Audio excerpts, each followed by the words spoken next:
நகைக்கடன் தள்ளுபடி குறித்து மிக மிக முக்கியமான அறிவிப்பு ஒன்று வெளியாகி உள்ளது. நீங்க நகைக்கடன் வாங்கியிருக்கீங்க அப்படின்னா உங்களுக்கு பாத்தீங்க அப்படின்னா ரொம்ப ரொம்ப முக்கியமான புது அப்டேட் வந்து வங்கிகள் கொடுத்திருக்காங்க. புது அறிவிப்புகள் வங்கிகள் வந்து கொடுத்திருக்காங்க. ஸோ நகைக்கடன் தள்ளுபடி குறித்து என்ன மாதிரியான அப்டேட்ஸ் வந்து கொண்டு வந்திருக்காங்க, என்ன மாதிரியான மாற்றங்கள் கொண்டு வந்திருக்காங்க, ஸோ இதை பத்தின முழு விவரங்கள் தெரிஞ்சுக்க இந்த வீடியோவை கடைசி வரைக்கும் முழுமையா பாருங்க. நீங்க இப்பதான் டிடி தமிழ் அப்டேட்ஸ் சேனலை முதல் முறையா பாக்குறீங்க அப்படின்னா சப்ஸ்கிரைப் பண்ணாதவங்க இப்பவே சப்ஸ்கிரைப் பண்ணிக்கோங்க. அண்ட் கூடவே பக்கத்துல வர பெல் ஐகானையும் கிளிக் பண்ணி ஆல் அப்படிங்கிற ஆப்ஷனை செலக்ட் பண்ணி வச்சுக்கோங்க. ஸோ அப்பதான் நம்ம அடுத்தடுத்து போடக்கூடிய அனைத்து புதிய தகவல்களும் உங்களுடைய மொபைலுக்கு உடனே நோட்டிபிகேஷனா வந்து சேரும். அண்ட் வீடியோக்குள்ள போறதுக்கு முன்னாடி இந்த வீடியோ உங்களுக்கு பிடிச்சிருக்கு அப்படின்னா லைக் பட்டனை கிளிக் பண்ணி லைக் பண்ணிக்கோங்க. தங்க நகைக்கடன் தள்ளுபடி குறித்து வங்கிகள் என்ன மாதிரியான புதிய விதிமுறைகள் கொண்டு வந்திருக்காங்க, என்னென்ன திருத்தங்கள் மேற்கொண்டிருக்காங்க அப்படிங்கறத பத்தியும் இந்த வீடியோல 1 by 1 நம்ம டிஸ்கஸ் பண்ண போறோம். அதாவது வங்கிகள் மற்றும் வங்கி அல்லாத நிதி நிறுவனங்கள் நகைகள், நாணயங்கள், தங்கம் சார்ந்த பரஸ்பர நிதிகள், தங்க பத்திரங்கள் போன்ற எந்த வடிவத்திலும் தங்கம் வாங்குவதற்காக கடன் வழங்க தடை விதிக்கப்பட்டுள்ளதாக ஒரு புதிய அப்டேட் வந்து கொண்டு வந்திருக்காங்க. இது மட்டும் இல்லாம தங்க நகை கடன் விதிமுறைகளில் ஒரு சில மாற்றங்கள் வந்து ரிசர்வ் வங்கி கொண்டு வந்திருக்காங்க, திருத்தங்களை வந்து கொண்டு வந்திருக்காங்க. இது வந்து பாத்தீங்க அப்படின்னா வெளிப்படைத்தன்மையை மேம்படுத்தவும், கடன் வாங்குபவர்களை பாதுகாக்கவும், சந்தையை ஒழுங்குபடுத்தவும் இந்த புதிய விதிமுறைகளை வந்து வங்கிகள் அறிமுகப்படுத்தியிருக்காங்க. தங்க நகை கடன் மதிப்பை பொறுத்தவரை புதிய விதிமுறை வந்து கொண்டு வந்திருக்காங்க. ஸோ இந்த புதிய விதிமுறைகளின் கீழ் 2.5 லட்சம் வரையிலான கடன்களை தங்கத்தின் மதிப்பில் 85% வழங்கலாம் அப்படின்னு சொல்லியிருக்காங்க.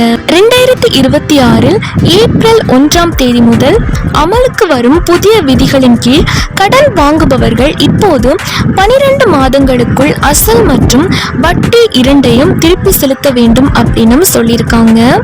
இதுக்கு முன்னாடி பாத்தீங்க அப்படின்னா பலரும் வட்டி தொகையை மட்டுமே செலுத்தி கடன்களை புதுப்பிப்பார்கள். தாமதங்கள் மற்றும் கடன் திருப்பி செலுத்தும் சுழற்சியை தடுக்க இந்த நடைமுறையானது இப்போது நிறுத்தப்பட்டுள்ளது. இது எதுக்காக இப்படி ஒரு சேஞ்சஸ் வந்து கொண்டு வந்திருக்காங்க அப்படின்னா தங்க கடன் திருப்பி செலுத்தும் சுழற்சியில் அதிக ஒழுக்கத்தை கொண்டு வருவதே இந்த நடவடிக்கையின் முக்கிய நோக்கமாகவும் இருக்கிறது.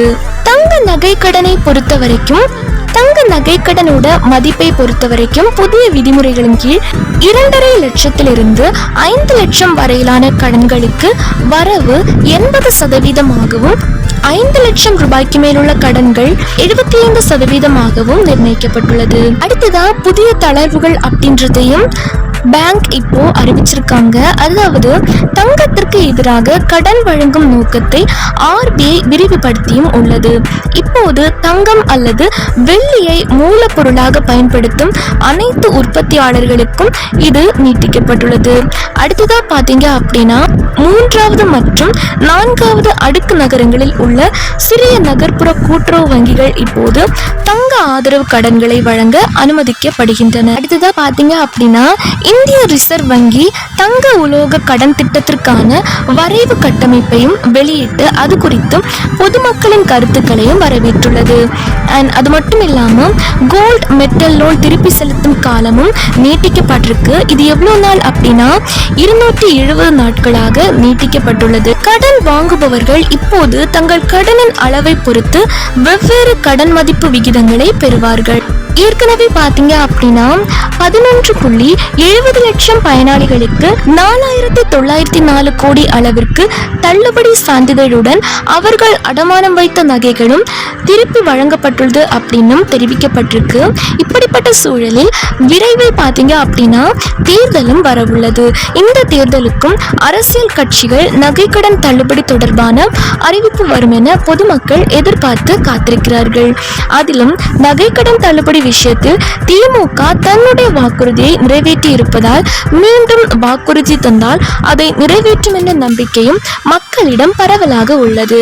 எனவே அதற்கான அறிவிப்பு விரைவில் வரும் எனவும் எதிர்பார்ப்பு எழுந்துள்ளது.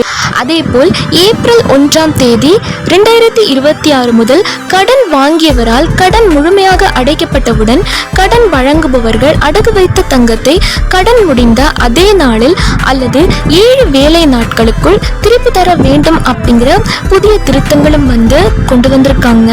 அவர்கள் அவ்வாறு செய்ய தவறினால் அபராதமும் விதிக்கப்படும் அப்படின்னு சொல்லியிருக்காங்க. தாமதமாகும் ஒவ்வொரு நாளுக்கும் அபராதம் 5000 அப்படின்னு நிர்ணயிக்கப்பட்டிருக்கு.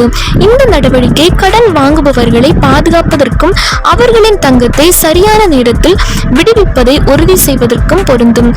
கடன் வழங்குபவர்கள் கடனுக்கான தங்கத்தின் உள்ளார்ந்த மதிப்பை மட்டுமே கருத்தில் கொள்வார்கள் அப்படின்னு சொல்லியிருக்காங்க. அப்படின்னா தங்கத்தில் இருக்கக்கூடிய கற்கள், ரத்தினங்கள் அல்லது செய்யும் கட்டணங்கள் மதிப்பீட்டில் சேர்க்கப்படாது அப்படின்றதையும் சொல்லியிருக்காங்க. ஒவ்வொரு தங்க நகை கடன் ஒப்பந்தத்திலும் கடன் வாங்குபவர்களுக்கான முக்கியமான விவரங்களை தெளிவாக குறிப்பிடுவது கட்டாயமாக்கப்பட்டுள்ளது அப்படின்னு சொல்லியிருக்காங்க. இதில் பிணையம் மற்றும் தங்கம் எவ்வாறு மதிப்பிடப்படுகிறது என்பது பற்றிய தகவல்களும் அடங்கும் அப்படின்னு சொல்லியிருக்காங்க. அடமானம் வைக்கப்பட்ட தங்கத்தின் எந்த ஒரு ஏலத்திற்கான விதிகள் மற்றும் காலக்கெடுவையும் ஒப்பந்தத்தில் குறிப்பிட வேண்டும் அப்படின்னு சொல்லியிருக்காங்க. அது மட்டும் இல்லாம கடன் முடிந்தவுடன் தங்கத்தை திருப்பி வழங்குவதற்கான காலக்கெடுவையும் குறிப்பிட்டிருக்க வேண்டும் அப்படின்னு சொல்லியிருக்காங்க. இந்த மாற்றம் எதற்காக கொண்டு வந்திருக்காங்க அப்படின்னா அனைத்து கடன் வாங்குபவர்களுக்கும் நியாயமான மற்றும் வெளிப்படையான விலை நிர்ணயத்தை உறுதி செய்யும் வகையிலும் இந்த ஒரு மாற்றங்கள் அப்படின்றத கொண்டு வந்திருக்காங்க. இது அனைத்தையுமே பார்த்தீங்க அப்படின்னா ரிசர்வ் வங்கி தான் கொண்டு வந்திருக்காங்க.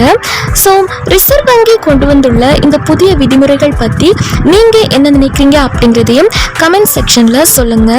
அண்ட் இந்த புதிய விதிமுறைகள் எப்போயிலிருந்து அமலுக்கு வருது அப்படின்னா 2026ஆம் ஆண்டு ஏப்ரல் 1ஆம் தேதி முதல் அமலுக்கு வரவிருக்கிறதாகவும் தகவல்கள் சொல்லியிருக்காங்க. அண்ட் அது மட்டும் இல்லாம தேர்தல் வரவுள்ள இந்த சமயத்துல திமுக அரசு பாத்தீங்க அப்படின்னா தங்க நகை கடன் தள்ளுபடி குறித்த புதிய அறிவிப்புகள் ஏப்ரல் மாதத்திற்குள் வெளியிடலாம் அப்படின்னு மக்களிடம் எதிர்பார்ப்புகள் வெளியாகி உள்ளது. மேபி ஏப்ரல் மந்த்துக்கு முன்னாடியே பாத்தீங்க அப்படின்னா தங்க நகை கடன் தள்ளுபடி பத்தின புதிய தகவல் வெளியாகும். அண்ட் அது மட்டும் இல்லாம தங்க நகை கடன் பட்டியல் அதிகாரிகளுக்கு வழங்க அரசு அறிவுறுத்தியிருக்காங்க. ஸோ இதற்கான தகவல் கூடிய விரைவில் வெளியாகும் அப்படின்னு எதிர்பார்க்கப்படுகிறது. தங்க நகை கடன் தள்ளுபடி பத்தின மேலும் விவரங்கள், அடுத்த புதிய தகவல்கள் தெரிஞ்சுக்க நீங்க இப்பவே நம்ம சேனலை சப்ஸ்கிரைப் பண்ணி வச்சுக்கோங்க.